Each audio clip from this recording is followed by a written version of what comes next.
So you see, it's not properly easy to set up a garden in a place like this. Not easy. The Habiba Organic Farm is actually the place where we developed the project. The location of our project site is in an arid zone. You have extreme swings in temperature between the hot and the cold season.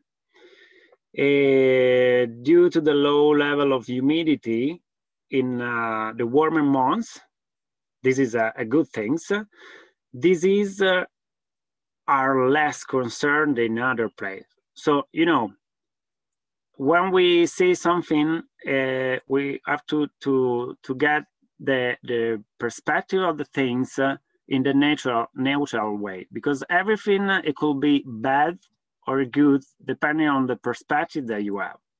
In Arizona, you have no water, okay, it's difficult. But on the other side, we have, it's more easy to perform the pest control, okay? So- I'm sorry, can we ask some questions? Yeah. Wait, just a second. Just a second. I completed this this part, and we go with question. So I would say that the pest pressure are less severe, important than in more agriculturally developed area in Egypt, but for sure in other continental zone. But the main challenge of the project is not the pest control, but to keep the water in place. Other things, that as a connection with what I said before, I was trying to suggest to you, when you look something, don't look at this with your natural pattern, and try to don't see other things in a bad and good way at the first glance. Look at this. It's actually the first time you see a camel, you say, wow, beautiful animal. And the first time you say, okay, this is a source of organic matter. Sure. But you don't know how much energy you have to spend to defense your little veggie from the camel, because actually they are wild all over the area. And so, okay, so this is good and bad, depends.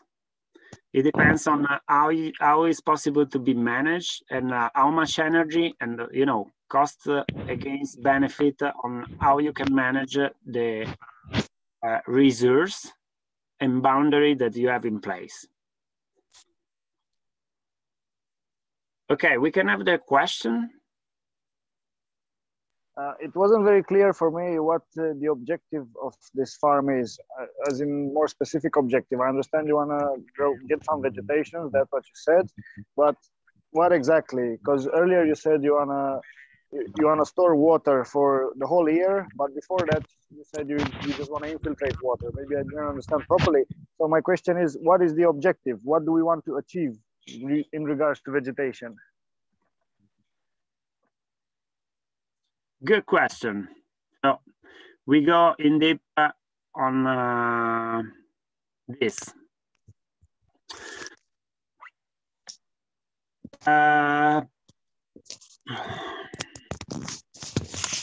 Starting step of the project, where I was there the first time I was in contact with the local people.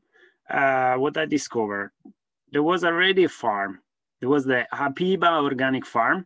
And which activity was performed by the farm? It's well, it was already in the 2014. It was one of the first organic farm, and it was trying to mingle in between agriculture and tourism. Try to figure out that in this area, well, traditionally all the people were living as nomads with part of the year with breeding animal and part of the year growing veggie, well, breeding animal in the mountain and growing veggies close to the sea or fishing. This was most of the activity. During the 70s, there was a complete change of the in the society because the tourism came in this area. Tourism is something that provides money and easy money. I mean, it's more easy to get money from a tourist than get an eggplant from an Arizona, for sure. So in front of the decision to work hard to get a tomato or to try to, you know, pick up some tourists to make a tourist tour and get some money from, well, most of the people actually decide to move their activity to the tourism. Okay, so a lot of people stop to do agriculture, and everything was fine. Everything was fine until the 2010.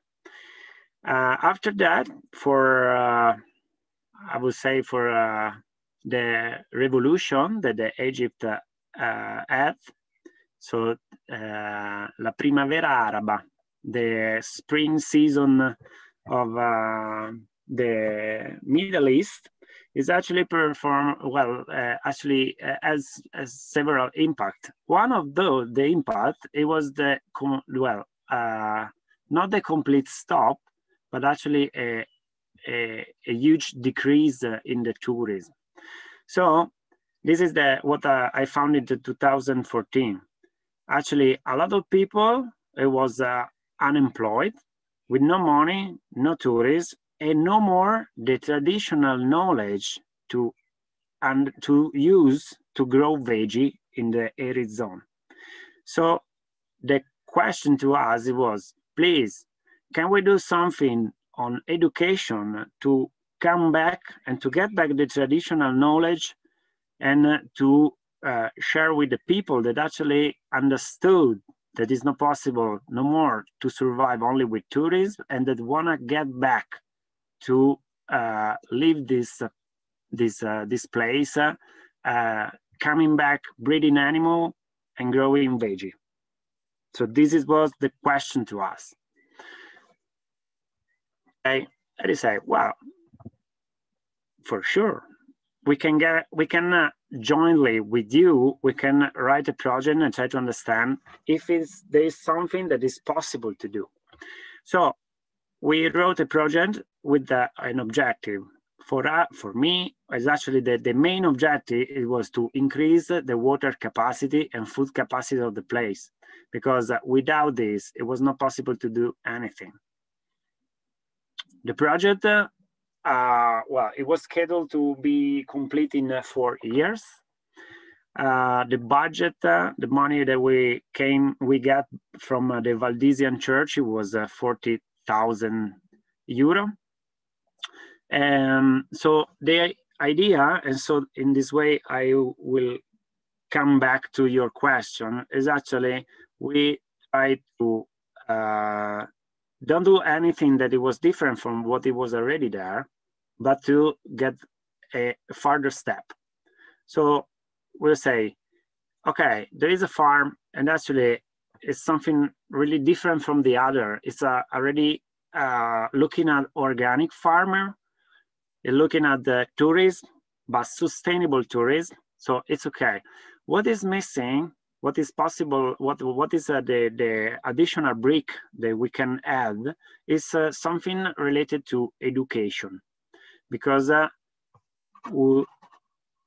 education, it was the missing step. The people were trying to get some place where it was possible to share knowledge and to share difficulties, to share the daily challenge that they have. So this is the aim, the major aim of the project. That's why we decide to build up a permaculture demonstration site in a specific building that is being called Learning Center. So yeah, this is actually the answer to the question. Is actually in the past, what it was there, it was the Abiba organic farm that it was already actually performing everything, all the activity that that are supposed to be supported by the additional part. Tourism and networking, well, local and international networking. Well, I say before the schedule, what the project was supposed to be performed in 4 years. Well, we spent 40,000 euro to build up a building. Now I'm gonna show you how big is this building, but one thing that is important to see from this budget, sorry that is in Italian, is we spent 40,000 euro, but most of is actually was related to human resource. And you see, we achieved to build the learning center with 9,000 euro. You see, something impossible in Europe. But you see, for sure, in Egypt, there is no any budget line for bureaucracy. So there is no any architect or, well, we were actually designing all the building as a engineering group, and we didn't put our activity in the budget, but you know, we understood that with recycled material and with a lot of community support, I would say it's possible to build something with not a lot of money. I will not show you, and I will not talk about all the slides of the presentation because it would be really long. Do you have any question for at this stage? I see there was a question from Mirella. You probably already answered it partly, but maybe Mirella, you would like to come in. Yes, he actually did answer to my question because from the start I've seen that it's quite a challenging project site. So I wondered how did you choose it? So, but you actually replied to that. Thank you. Well, the things actually is well, but this is another part of the story. How I was there in Egypt, but it's actually the case. It was not. I was not supposed to be in Egypt. I was coming back from Australia, from the Bill Mollison farm. Bill Mollison, you know, is the guy that had this intuition about the permaculture. And I was coming back from Australia, and I stopped for a while in Egypt because there was a friend of mine that was asking me to give some teaching about an introduction to of permaculture. And I was there, and actually it was a surprise to me because the attendants of this course I was at were actually all Bedouin, and no one was speaking English. And so it was pretty tricky to perform this introduction of permaculture. But after that, I well, it was interesting to me, this, as you say, it was interesting to see, to try to understand how it's possible to grow something in a place like this. It's so challenging, but you know, permaculture can actually provide some particular support on this, because permaculture is able to get back some traditional knowledge and to figure out with the new technologies and new solution how to perform a design out of the common schema. And so this is something, you know, really a cutting edge solution for. So if we have no other question. No. Feel free to continue writing in the chat with your questions. Good. So just to give you a look of the place. Okay, so this is the area. You see on the north side, on the upper part, there is the old part, also the Habiba organic farm. That was already there when I was there for the first time. And on the south, you see the new building we decided to build is the learning center building. You see compost toilet, you see hot house. It was already there. So actually, why we choose this place? Well, actually we choose this place because it was the only one that was free. So this is a good thing. But on the other side, there was nothing. So even there was no electrical line, there was no water hose, and there was nothing. So we built, we had to build everything from scratch. Okay.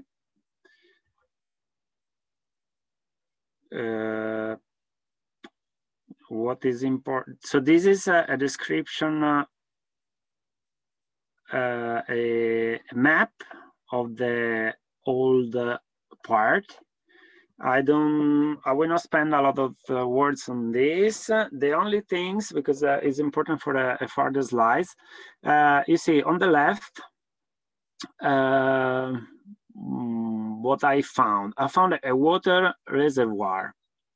Actually, is a way the local people is commonly catch the water, is a water reservoir. They build up with concrete, like a sort of water tank, and they pump up from the well with a water pump. They will pump up the water on a water reservoir. What is actually the first things I asked to the people? It was okay, but why you don't cover the water reservoir? I mean, there is with you know, the warm in the warm season, but actually during all the year, the water evaporation actually lose a lot of quantity of water. And actually, the people didn't think about this, and this was one of the things that we were discussing with the people, and this is I will show you on the next slide something about this. Try to remember this this point. I wanna.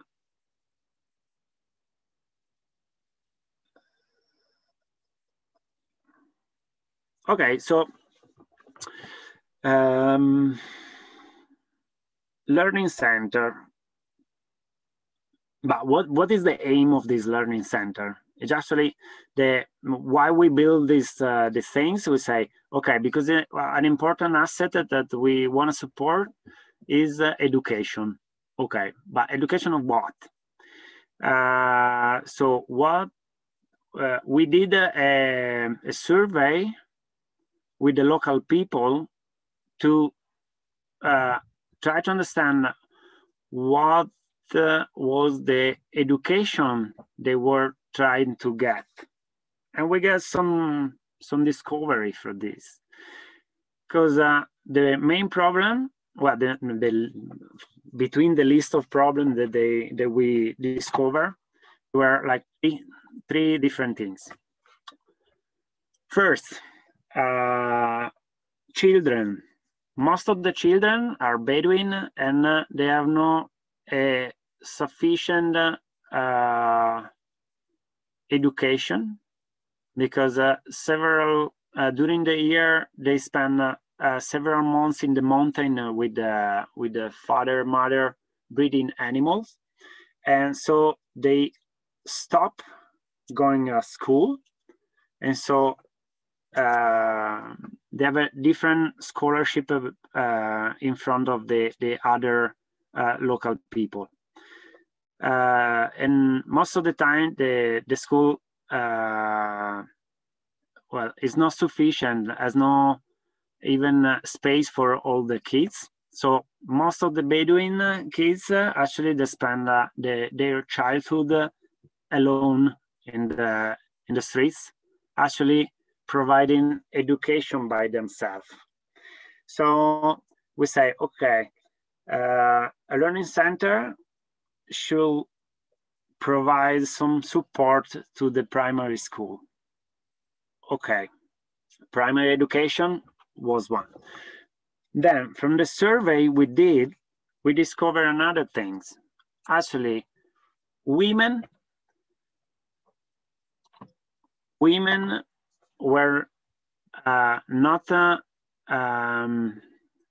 they have not the same rights in front of men to get scholarship, because women at the age of 14, 15, they normally stop going to school because they are more required to home care.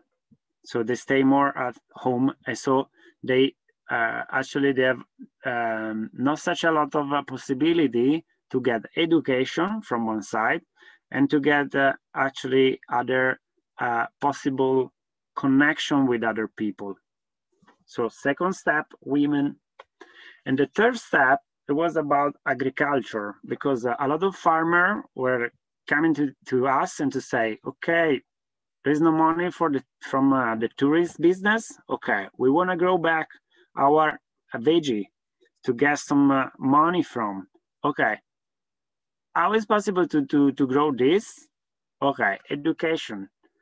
So the third pillar that the learning center is supposed to support are these three: children care, so children and primary schooling for children, women, and farmer. So the design of the learning center endorse the aim and try to be, well, we designed the learning center thinking about the final usage of this, and try to keep in mind even that for cultural reason, it was not possible to get the same place for the three. It's not possible to get some course for men and women in the same place. So, okay, this is one thing. So don't use your schema. I would say for me it was the European schema. So don't use your schema to model and design something that is it could be in this way out of the context. So try to observe and to learn. Stop thinking for a while and try to observe and understand with humble, be humble and collect and understand before think three and choose your action at the final stage. Okay, so in this way, you are able as a designer to design something in the context and not out of the context, out of the blue, I would say. Don't use your model, because this is something that have been performed for several decades and that produce so many problems in the developing country. Paolo, there are a couple of questions. I don't know if you want to address them later or now. Yeah. There is a question from Mirella. Okay. Go, Mirella. Okay. So how many people did you have in the project team? I mean, that they were not locals. Actually, people from our association, we were in four people managing all the things from the association e-contact. The local and then you got volunteers to join from the international community. I'm getting to this. From the local partner, we got like the local project manager. They were in two. There were like 4 people woofing, so 4 volunteers. And then actually our approach try to involve as many people as possible in the technical things. And we try to select the human resource in this way. We were trying to get Egyptian and Bedouin in such a and actually we from the association we're actually, because in this way every time there was some practical things to do, actually the theme. It was performed. It was built up with someone from the designer department, so me, someone from the Bedouin community, and someone from the Egyptian community. So every one of us is actually, we're getting the opportunity to learn and to share their experience, because actually, you see, in this way, involving people, but try to get them in the designer team is the way to get the appropriate design and to select the appropriate technology. I learned a lot. I learned a lot from the people that was working for us and allow us to change completely the design, because the Bedouin actually they were learning a lot, but they were traditionally in an oral way. Actually, they were sharing all the information and all the experience, the traditional way, even to build. Okay, so in this way, actually the selection of human resource actually had a good impact on even on the design step. Okay, thank you. Yeah. There are still a couple of questions. The first one is from Andre. Andre, you can go. Thank you. Paolo, I'm very curious if you felt you had some resistance, culturally speaking, from the locals concerning the project, and if yes, how it evolved in time.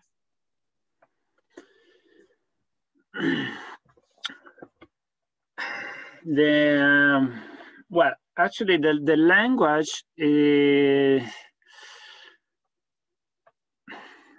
I would say there are several steps in the project where the cultural gap have been noticed. In the project management for not, because even the Abiba organic farm management is actually endorsed by a family that is middle Italian and Egyptian. So actually it was possible even to speak in Italian. So, and actually there is a strong connection between Italy and Egypt. Several people there, even for the tourism in the Sinai zone. For these, several people actually they speak Italian, so this is not a problem. Between us and the Egyptian and the tourists that they were visiting the project, there was not such a lot of problem. The Bedouin, instead, they speak another language that is different from the Egyptian, that is different from Arabs, and so. I would say I personally got some more, myself actually got more problem to speak with them than they had to speak with me, because actually they have no for them is I think it's more easy to find a way to communicate with you, because they find a way, and this is something that you learn from. But I would say we perform. We had me and another English teacher from the Permaculture British Academy. We had a PDC. We taught a PDC, and we had a group of, well, multicultural group. There was people from Canada, from United States, people from Israel, and people from Palestine, people from Egypt, and there were people from, well, from the Bedouin community.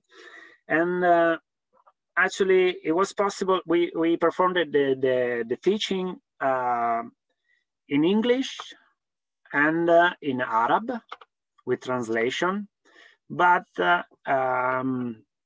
we found out actually that most of the people, they were actually get the direct translation with the Google headphone in the ear. So it's actually was it is weird that sometimes the Bedouin are more technological advanced than you, because you know, the technology is actually the cutting edge solution. They allow them to be connected to the world.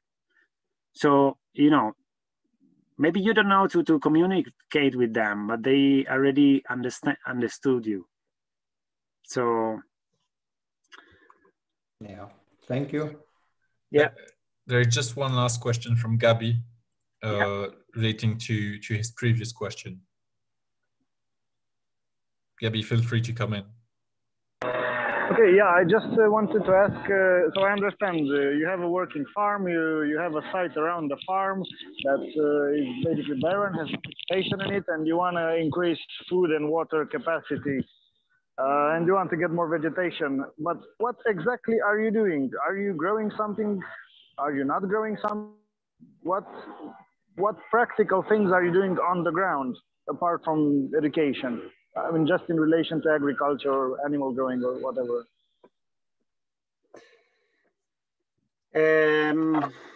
Yeah, if it's possible, I get this question, and I will provide you the answer some slides after. So yeah, because I want to complete in a speedy way the part of the building, and then to the crop directly to answer your question. Okay. Okay.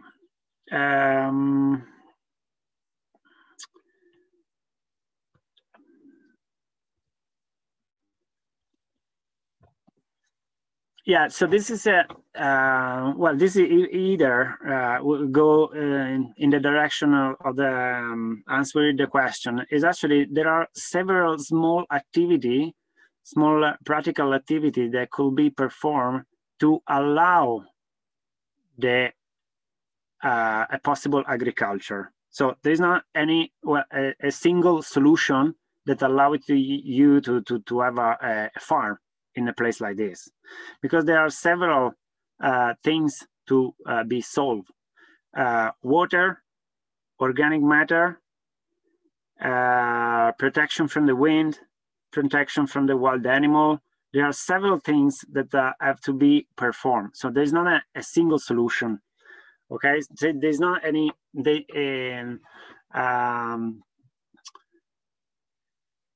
It's different from other places where actually it's possible to choose, because the context is already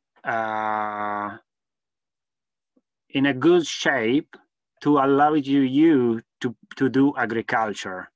So in that other context, okay, the permaculture designer can choose between biodynamic techniques or how to manage the soil in a different way, but you know, the situation is in a different things.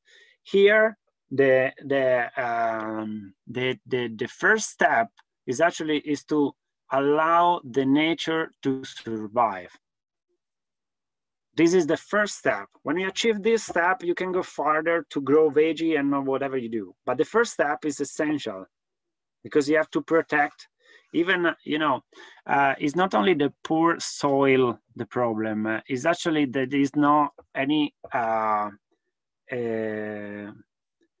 would say, it's a sandy soil, and the sandy soil has no organic matter, and either has another problem, is actually it doesn't stand the plants in, okay?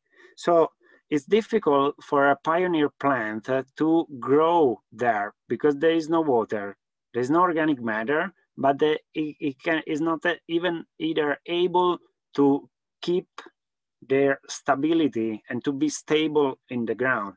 So, you know, we have to work step by step to allow this the proper condition to the nature to survive.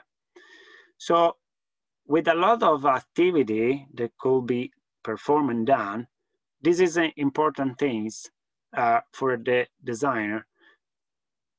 Please, even in your project, try to focus on a list of activity that is possible to do, and try to understand the needs and concern of everything, and try to evaluate the benefit and cost of every activity.